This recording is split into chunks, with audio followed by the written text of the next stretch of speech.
White Fang by Jack London. Read by Phil Humphries. Part 5, Chapter 2, The Southland. White Fang landed from the steamer in San Francisco. He was appalled. Deep in him, below any reasoning process or act of consciousness, he had associated power with Godhead, and never had the white man seemed more marvellous gods as now, when he trod the slimy pavement of San Francisco. The log cabins he had known were replaced by towering buildings. The streets were crowded with perils, wagons, carts, automobiles, great straining horses pulling huge trucks, and monstrous cable and electric cars hooting and clanging through the midst, screeching their insistent menace after the manner of the lynxes he had known in the northern woods. All this was the manifestation of power. Through it all, behind it all, was man, governing and controlling, expressing himself, as of old, by his mastery over matter. It was colossal, stunning. White Fang was awed. Fear sat upon him. As in his cubhood, he had been made to feel his smallness and puniness on the day he first came in from the wild to the village of Grey Beaver. So now, in his full-grown stature and pride of strength, he was made to feel small and puny. And there were so many gods. He was made dizzy by the swarming of them. The thunder of the street smote his ears. He was bewildered by the tremendous and endless rush and movement of things. As never before, he felt his dependence on the Love Master, close at whose heels he followed, no matter what happened, never losing sight of him. But White Fang was to have no more than a nightmare vision of the city, an experience that was like a bad dream, unreal and terrible, that haunted him for long after in his dreams. He was put into a baggage car by the master, chained in a corner in the midst of heaped trunks and valises.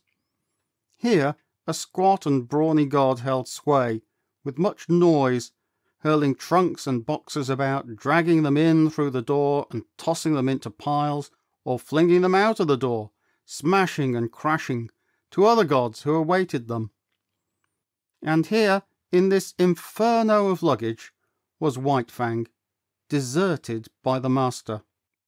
Or at least, White Fang thought he was deserted, until he smelled out the master's canvas clothes bag alongside of him, and proceeded to mount guard over them. "'Bout time you come," growled the god of the car, an hour later, when Weed and Scott appeared at the door. "That dog of yourn won't let me lay a finger on your stuff." White Fang emerged from the car. He was astonished. The nightmare city was gone. The car had been to him no more than a room in a house, and when he had entered it, the city had been all around him. In the interval, the city had disappeared. The roar of it no longer dinned upon his ears. Before him was smiling country, streaming with sunshine, lazy with quietude. But he had little time to marvel at the transformation. He accepted it as he accepted all the unaccountable doings and manifestations of the gods. It was their way. There was a carriage waiting.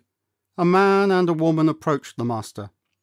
The woman's arms went out and clutched the master around the neck, a hostile act. The next moment, Weed and Scott had torn loose from the embrace and closed with White Fang, who had become a snarling, raging demon. "It's all right, mother," Scott was saying, as he kept tight hold of White Fang and placated him. "He thought you were going to injure me, and he wouldn't stand for it. It's all right, he'll learn soon enough." "And in the meantime, I may be permitted to love my son when his dog is not around?"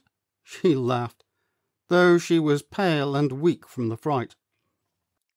She looked at White Fang, who snarled and bristled and glared malevolently. "He'll have to learn, and he shall, without postponement," Scott said. He spoke softly to White Fang until he had quieted him. Then his voice became firm. "Down, sir! Down with you!" This had been one of the things taught him by the master, and White Fang obeyed, though he lay down reluctantly and sullenly. "Now, mother." Scott opened his arms to her, but kept his eyes on White Fang. "Down," he warned. "Down!" White Fang, bristling silently, half crouching as he rose, sank back and watched the hostile act repeated. But no harm came of it, nor of the embrace from the strange man-god that followed. Then the closed bags were taken into the carriage, the strange gods and the love-master followed, and White Fang pursued, now running vigilantly behind, now bristling up to the running horses, and warning them that he was there to see that no harm befell the god they dragged so swiftly across the earth. At the end of 15 minutes the carriage swung in through a stone gateway, and on between a double row of arched and interlacing walnut trees. On either side stretched lawns, their broad sweep broken here and there by great sturdy-limbed oaks. In the distance, in contrast with the young green of the tended grass, sunburnt hayfields showed tan and gold, while beyond were the tawny hills and upland pastures. From the head of the lawn, on the first soft swell from the valley level, looked down the deep-porched, many-windowed house. Little opportunity was given to White Fang to see all of this. Hardly had the carriage entered the grounds when he was set upon by a sheepdog, bright-eyed, sharp-muzzled, righteously indignant and angry. It was between him and the master, cutting him off. White Fang snarled no warning, but his hair bristled as he made his silent and deadly rush. This rush was never completed. He halted with awkward abruptness, with stiff forelegs bracing himself against his momentum, almost sitting down on his haunches, so desirous was he of avoiding contact with the dog he was in the act of attacking. It was a female, and the law of his kind thrust a barrier between. For him to attack her would require nothing less than a violation of his instinct. But with the sheepdog it was otherwise. Being a female, she possessed no such instinct. On the other hand, being a sheepdog, her instinctive fear of the wild, and especially of the wolf, was unusually keen. White Fang was to her a wolf, the hereditary marauder who had preyed upon her flocks from the time sheep were first herded and guarded by some dim ancestor of hers. And so, as he abandoned his rush at her and braced himself to avoid the contact, she sprang upon him. He snarled involuntarily as he felt her teeth in his shoulder, but beyond this made no offer to hurt her. He backed away, stiff-legged, with self-consciousness, and tried to go around her. He dodged this way and that, and curved and turned, but to no purpose. She remained always between him and the way he wanted to go. "Here, collie!" called the strange man in the carriage. Weedon Scott laughed. "Never mind, father. There's a good discipline. White Fang will have to learn many things, and it's just as well that he begins now. He'll adjust himself all right." The carriage drove on, and still Collie blocked White Fang's way. He tried to outrun her by leaving the drive and circling across the lawn, but she ran on the inner and smaller circle and was always there, facing him with her 2 rows of gleaming teeth. Back he circled across the drive to the other lawn, and again she headed him off. The carriage was bearing the master away.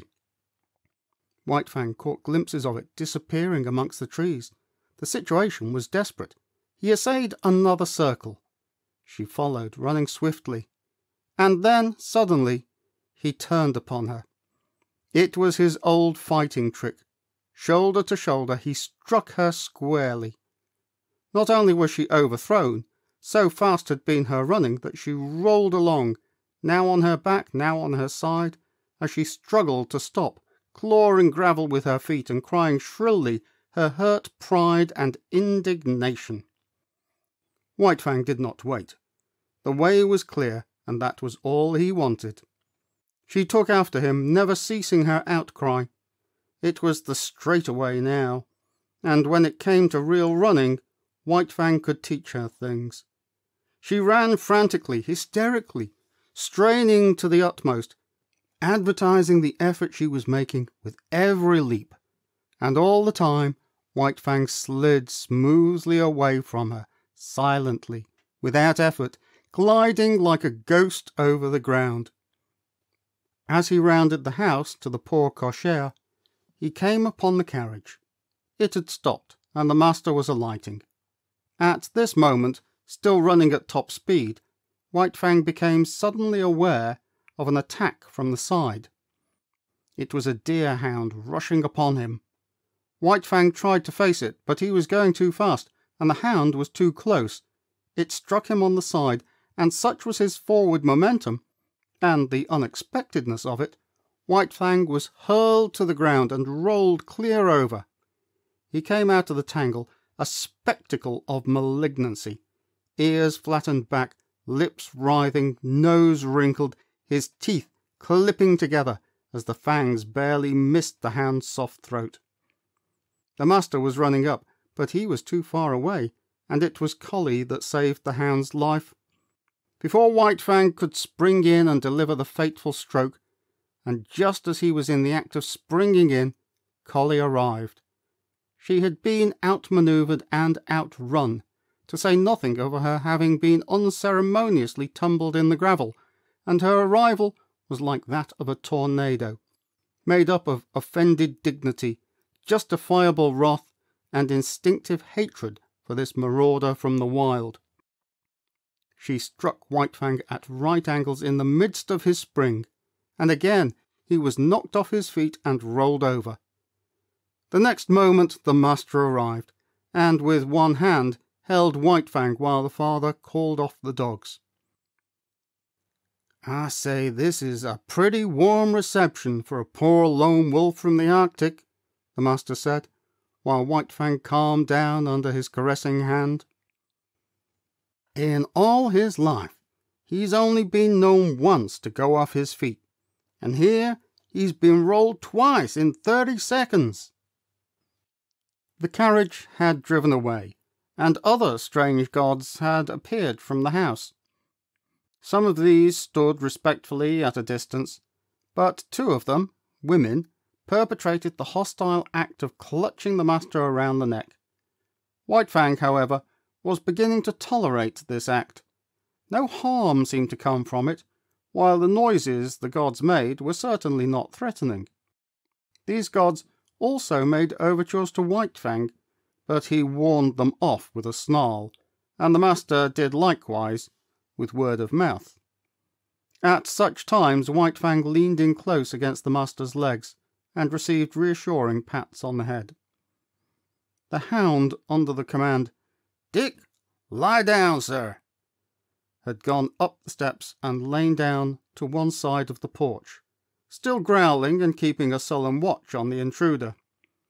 Collie had been taken in charge by one of the woman gods, who held arms around her neck and petted and caressed her. But Collie was very much perplexed and worried, whining and restless, outraged by the permitted presence of this wolf, and confident that the gods were making a mistake. All the gods started up the steps to enter the house. White Fang followed closely at his master's heels. Dick on the porch growled, and White Fang on the steps bristled and growled back. "Take Collie inside, and leave the 2 of them to fight it out," suggested Scott's father. "After that, they'll be friends." "Then White Fang, to show his friendship, will have to be chief mourner at the funeral," laughed the master. The elder Scot looked incredulously, first at White Fang, then at Dick, and finally at his son. "You mean—" Weedon nodded his head. "I mean just that. You'd have a dead Dick inside 1 minute, 2 minutes at the farthest." He turned to White Fang. "Come on, you wolf. It's you that'll have to come inside." White Fang walked stiff-legged up the steps and across the porch, with tail rigidly erect, keeping his eyes on Dick to guard against a flank attack, and at the same time prepared for whatever fierce manifestation of the unknown that might pounce out upon him from the interior of the house. But no thing of fear pounced out, and when he had gained the inside, he scouted carefully around, looking at it and finding it not. Then he lay down, with a contented grunt at his master's feet, observing all that went on, ever ready to spring to his feet and fight for life with the terrors he felt must lurk under the trap roof of the dwelling.